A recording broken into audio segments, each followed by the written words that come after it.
All right, just a few updates from last game. Injury-wise, Achilles Butler has an ACL tear, so he'll be out. So found that out after he went down to the game. The rest of the guys, as of right now, got a couple questionable, but we'll know at the end of the week, where we are, and we get into right before game time. So other than that, on the personnel, that's where we are. New Mexico 101. Played them before, know what they do, triple option. Prepared for that. That's always a question each and every year, and we spend time in the spring and the summer, and we spend time in fall camp working on that. Defensively, pressure, kind of like what we've seen, a little bit more pressure and some different coverages, but 8 new starters on the defense, and their will linebacker, number 2, Carson, good player, D-line. I think those guys are good up front and move.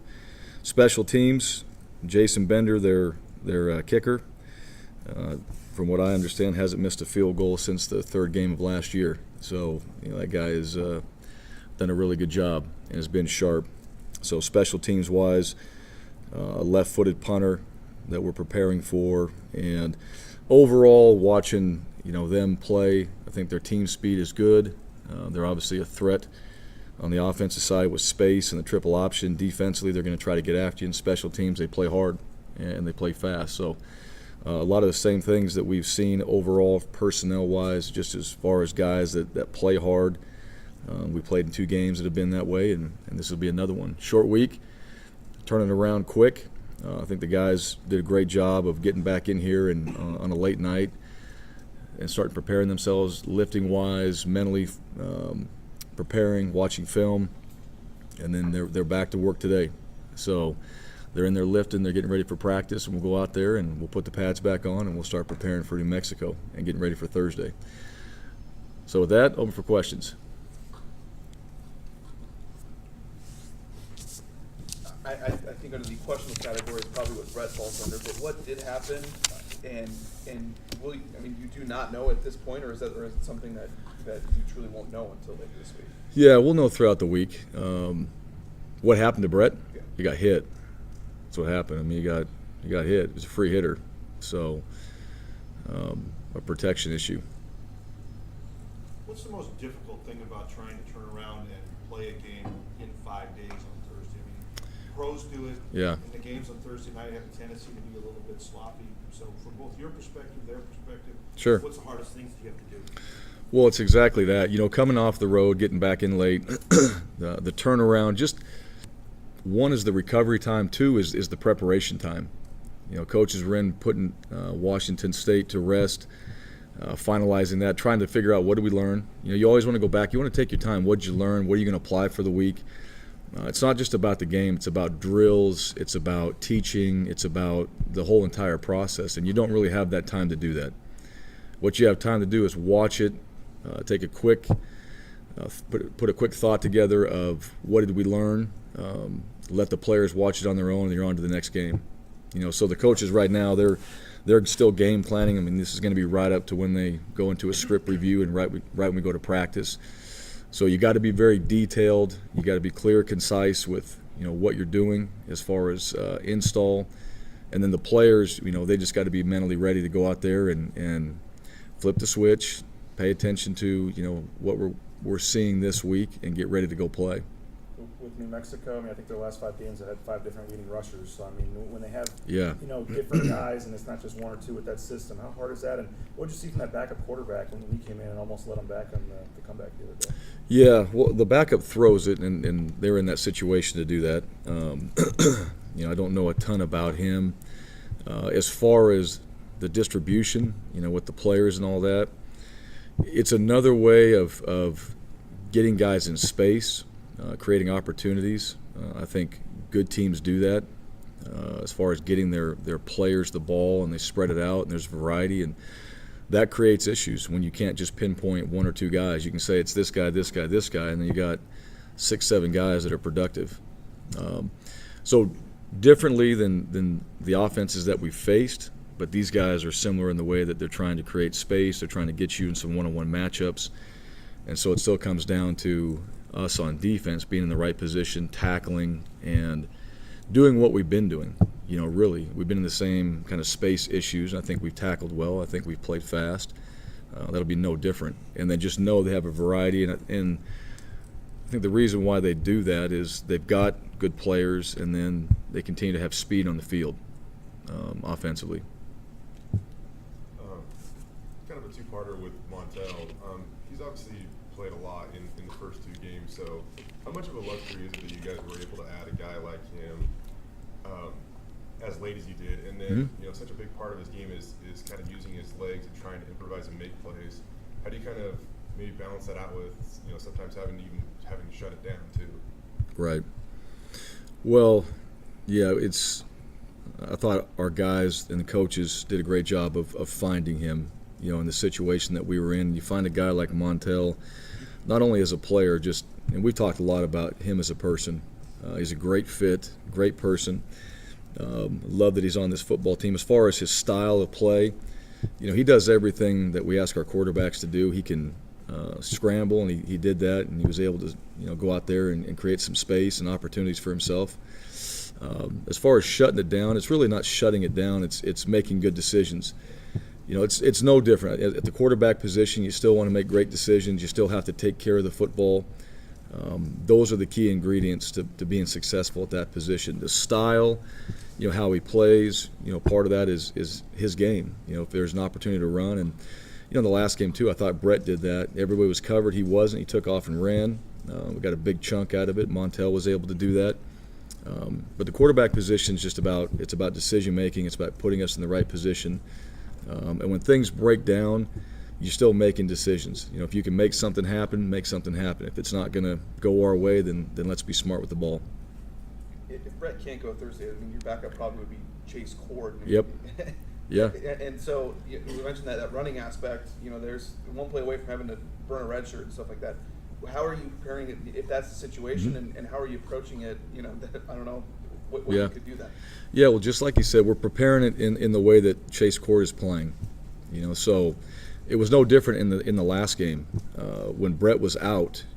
Chase was ready to play. Yeah, he's over there bouncing around and jumping up and down, and I don't think he quite knew exactly what to do, in that moment, because you're called upon, and he knows the plays. He's been in the meetings. He's preparing himself, but that moment, it can change in a hurry.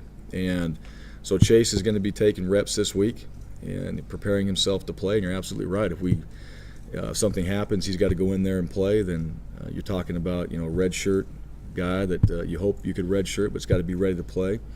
And then just him mentally preparing himself to go in there and actually get it done. So he's more than on the ready. He is. We are anticipating him playing. We're preparing him to play, and then we'll see how this week goes and where we are with our quarterback situation at the end of the week.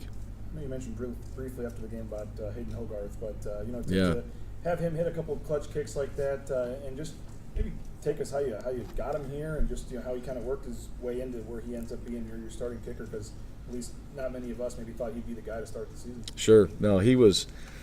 It's unfortunate.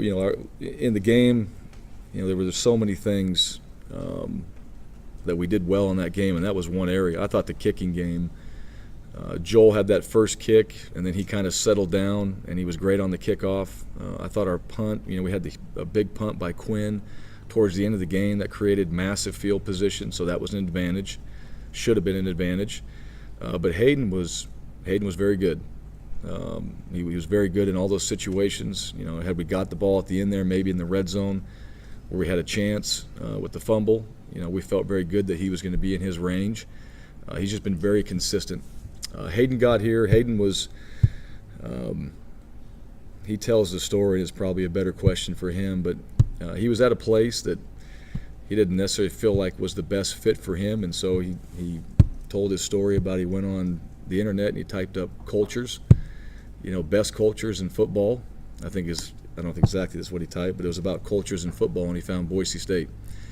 And so he clicked on that and thought this might be a place he wants to be. He wanted to be in a great culture. He wanted to be around a place that appreciates when guys come in here and work hard and do things that he believed that he could do.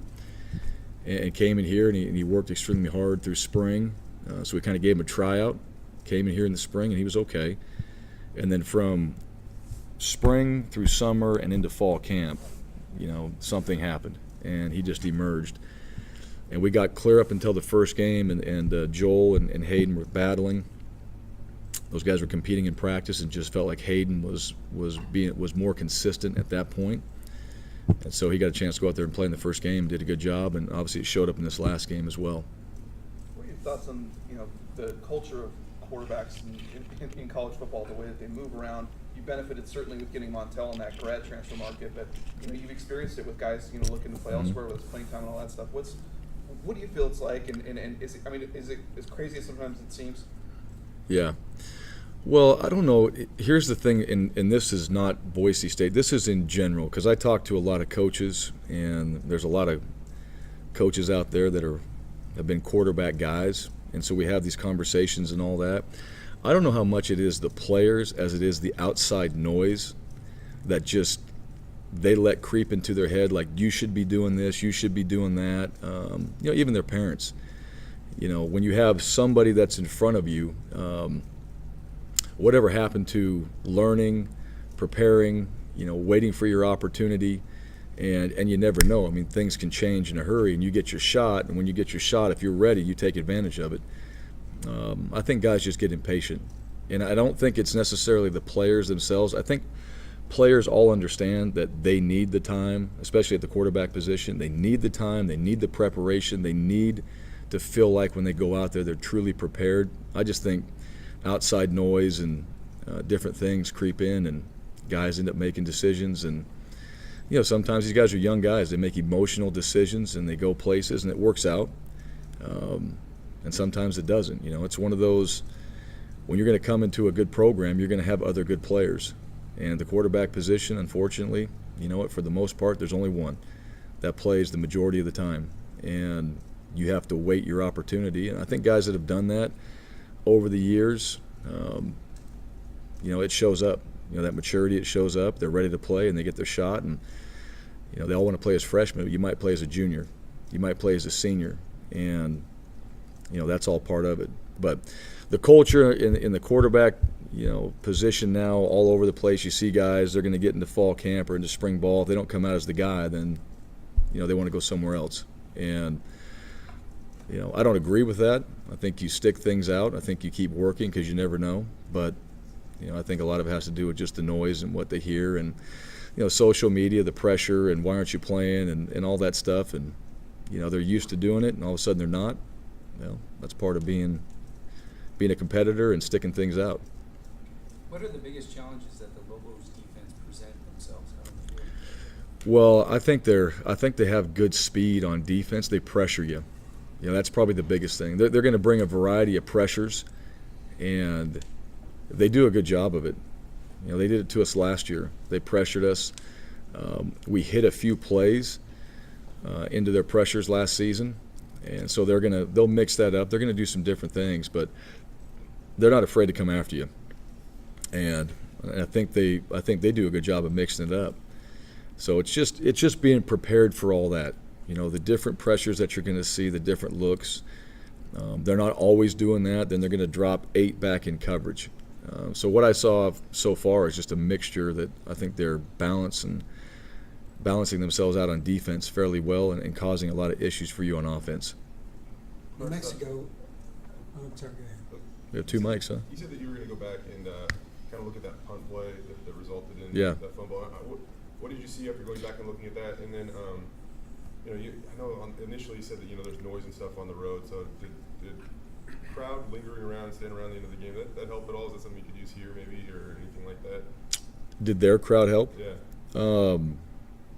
Yeah, I think so. I mean, it's always, when your crowd's into it, you can certainly feel that. When there was the turnover and they scored, you could feel the energy in the stadium there. As far as the punt play goes, there's answers to it, that would be completely getting out of the way. One of the things, we were in a safe punt return, so we basically have our defense on the field. And last year, our biggest return came off safe punt return. So we're having our corners handle their gunners. The kick happened to go 33 yards. It came from a left-footed punter that went to the right and landed in a spot that we're calling for it, and Reed is getting ready to move. Usually what happens, you're going to make a call to try to get somebody out of the way. The ball's going to bounce.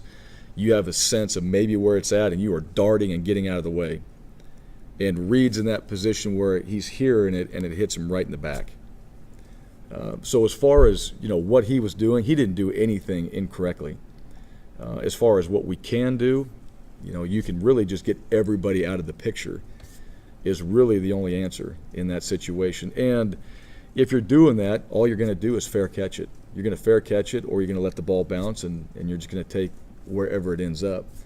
That's not necessarily the approach that we want to have. We want to try to create some type of field position. And you go back and look at it, it was really the ball was kicked, and he was in pretty good position, and it hit him.